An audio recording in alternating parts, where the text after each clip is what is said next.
مسلمان عورتوں کا ہر وقت رونا کہ نصیب پتہ نہیں کیسے ہوں گے، پتہ نہیں کیا بنے گا، میرا تو کچھ بان ہی نہیں رہا، جب بات کرنا رو کے کرنا، جب سنانا دکھ ہی سنانا، یہی حال ماں کا ہے، یہی بہن کا ہے، یہی بیٹی کا ہے، الا ماشاءاللہ کچھ اچھی بھی ہیں۔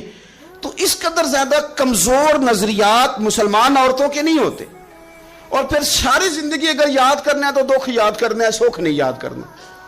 زندگی کے اندر جہاں کسی جگہ آزمائش آئی اس کا ذکر روز کرنا ہے، اور جو آسانی آئی ان کو بھول جانا ہے۔ حضرت ہاجرہ کو جناب ابراہیم خلیل اللہ علیہ السلام چھوٹا سا بیٹا دے کے وادی غیر ذی زرعین میں چھوڑ آئے، اتنی سی کھجوریں، ایک مشکیزہ پانی کا۔ اس خاتون کو وہاں کھڑا کیا، دور دور تک آبادی کوئی نہیں، جنگل کا سما ہے، پرندے تک آ کے نہیں چہکتے، کوئی چیز نہیں دنیا کی، لیکن ایمان اس کو کہتے ہیں، طاقت اس کو کہتے ہیں، کلمہ پڑھنے کے بعد کھڑا رہنا اور اپنے توکل کو مضبوط رکھنا۔